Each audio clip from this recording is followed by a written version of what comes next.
Welcome to Rajapalayam recipes.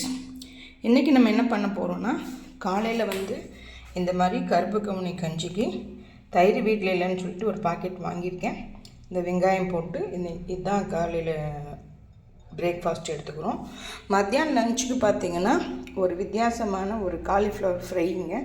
இது ரொம்ப அட்டகாசமாக இருக்கும். இதுக்கு தேவையானது என்னென்னா, பூண்டு, வெங்காயம், இது ஒரு பவுடருங்க. மிளகு, சோம்பு, கருவேப்பிலை இந்த மாதிரி இடித்து வச்சுக்கோங்க. கொஞ்சம் பன்னீரை இந்த மாதிரி குட்டி குட்டி க்யூபாக பண்ணி வச்சுக்கோங்க.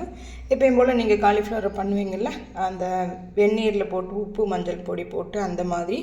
இப்போ பச்சை பட்டாணி சீசனுங்கிறதுனால நான் இது ஃப்ரெஷ் பச்சை பட்டாணி தான், ஆனால் லைட்டாக ஒரு 5 நிமிஷம் வேக வச்சுருக்கேன். இதெல்லாம் எப்படி ஃப்ரை பண்ணி அந்த பால் சாதத்துக்கு, தயிர் சாதம், எல்லா சாதத்துக்கு, வெரைட்டி ரைஸ் எல்லாத்துக்குமே ரொம்ப அட்டகாசமான ஒரு காம்பினேஷன். இந்த பன்னீர் நீங்கள் அடிக்கடி சேர்த்துக்கிட்டீங்கன்னா கால்சியம் இருக்குது.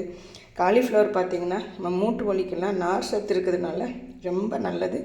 அதனால் இந்த மாதிரி செஞ்சு குழந்தைங்களுக்கு கொடுங்க. வாங்க இது எப்படி பண்ணுறதுன்னு பார்த்துடலாம். இப்போ ஸ்டவ் ஆன் பண்ணிக்கோங்க. ஆன் பண்ணிவிட்டு கொஞ்சம் பட்டர் இருந்தாலும் போடலாம், இந்த மாதிரி நெய் இருந்தாலும் போட்டுக்கோங்க. இது ரொம்ப டேஸ்ட்டு கொடுக்கும் உங்களுக்கு. ஹெல்தி தான், இது குட் ஹெல்தி தான். அதனால தான் இந்த மாதிரி கொஞ்சம் ஆயிலும் போட்டுக்கோங்க.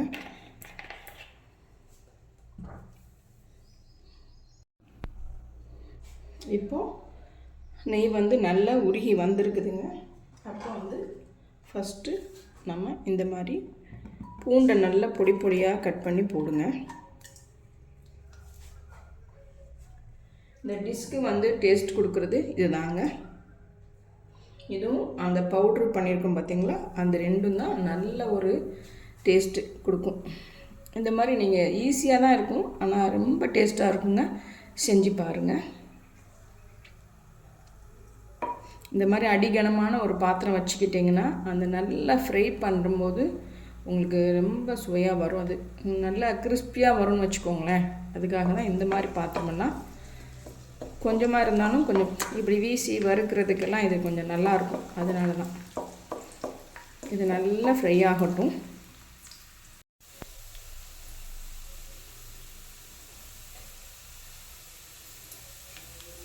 பாருங்கள், நல்லாவே ஃப்ரை ஆகிடுச்சு. கலர் மாறி இருக்கு பாருங்கள். இந்த ஸ்டேஜில் பச்சை மிளகாய் போட்டுருங்க.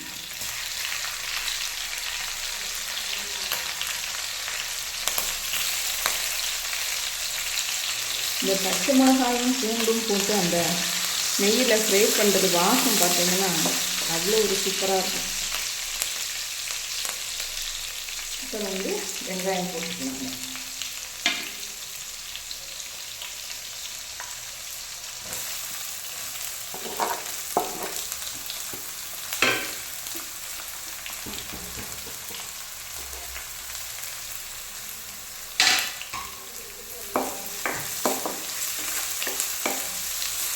இந்த மாதிரி நல்ல ப்ரௌனாக நீங்கள் எப்போ வதக்குறீங்களோ அப்போ தான் உங்களுக்கு அந்த டிஷ்ஷாக நல்ல டேஸ்ட்டு கிடைக்கும்.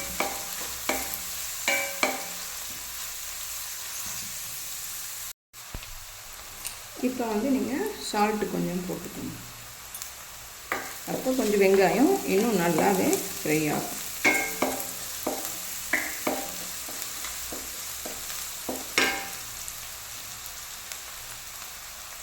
இப்போ லைட்டாக வேக வச்சுருக்க பட்டாணியை போட்டிங்கன்னா இன்னும் கொஞ்சம் நல்லா ஃப்ரை ஆகிடும்.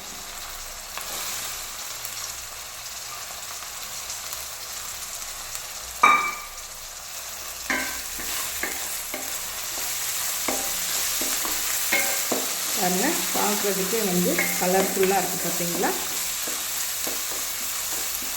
இன்னும் சாப்பாடு பண்ணும்போது அது பார்த்த உடனே சாப்பிடணும் அப்படின்னு தோணும். அப்போ தான் அது நல்ல ஒரு டேஸ்ட்டாக இருக்கும். டேஸ்ட்டாக இருந்தால் தான் நல்லா சாப்பிடவும் முடியும். கொஞ்சம் மெனக்கட்டோம்னா நல்லா டேஸ்ட்டு கொடுக்குங்க எல்லாமே. பாருங்கள், எல்லாமே நல்லா வதங்கி வந்துருச்சு. இப்போ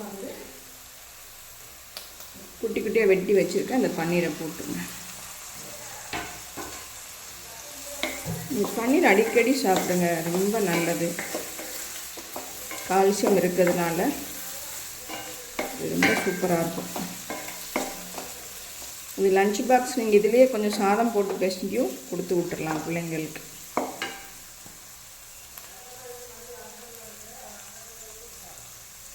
இப்போ வந்து இந்த அடித்து வச்சுருக்கோம் பார்த்திங்கன்னா, மிளகு, சோம்பு, கருவேப்பிலை இது மட்டும்தான், தண்ணி ஊற்றாமல் கொஞ்சம் இப்படி பரபரன்னு அடித்து வச்சுருக்கோம். அதை வந்து நீங்கள் போட்டுருங்க. அவ்வளோதாங்க.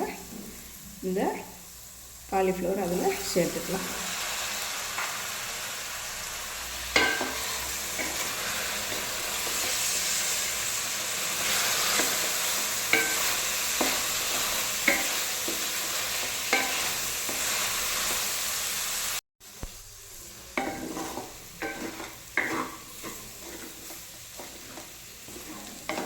சூப்பராக ரெடி ஆகிடுச்சிங்க.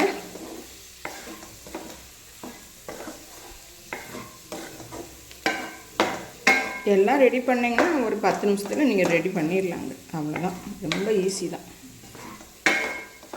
ஆனால் டேஸ்ட்டு தாங்க ரொம்ப சூப்பராக இருக்குது. அந்த நெய்லேயே வதக்குறதுனால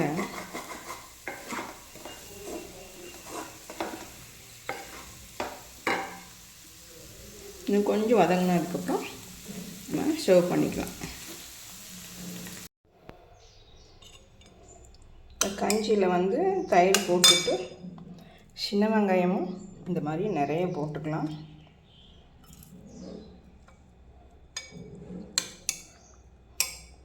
போட்டு இந்த கப்பில் எடுத்துகிட்டு வந்துடலாம். இப்போ பார்த்திங்கன்னா காலையில் பிரேக்ஃபாஸ்ட்டும் ரெடி. லஞ்சுக்கு இந்த காலிஃப்ளவர் வந்து ஒரு வித்தியாசமான ஒரு ஃப்ரை பண்ணியிருக்கோம். இது ரச சாதம், பால் சாதம் எல்லாத்துக்கும். இது நீங்கள் ஸ்டஃப்டு பண்ணி சப்பாத்தி கூட பண்ணி கொடுக்கலாம். இது இப்படி மிக்சியில் போட்டிங்கன்னா ஒரு பேஸ்ட்டு மாதிரி வரும். அதை எடுத்து நீங்கள் தோசையில் ஸ்ப்ரெட் பண்ணி கொடுக்கலாம். நம்ம இஷ்டம் தாங்க, என்ன வேணால் பண்ணலாம். ஆனால் டேஸ்ட்டாக பண்ணுங்கள். சூப்பராக இங்கே பாருங்கள், பார்க்குறதுக்கே எவ்வளோ அழகாக இருக்குதுன்னு சொல்லிட்டு. அதனால் சிரமம் பார்க்காம இது எல்லாமே வந்து ஹெல்தி தான். எண்ணெய் ஜாஸ்தியெல்லாம் போடல, வெறும் நெய் போட்டு பண்ணிங்கன்னா ரொம்பவும் ஹெல்தி தான் இது. அதனால் இப்போ பாருங்கள், பன்னீர் இருக்குது, பட்டாணி, காலிஃப்ளவர், மிளகு எல்லாமே இருக்கிறதுனால நீங்களும் இதை மாதிரி ட்ரை பண்ணி பாருங்கள். ட்ரை பண்ணி பார்த்துட்டு எனக்கு கமெண்ட் பண்ணுங்கள். நிறைய பேர் வந்து சப்ஸ்கிரைப் பண்ணாமையே வந்து பார்க்குறீங்க, அது பண்ணுங்கள். தேங்க்யூ.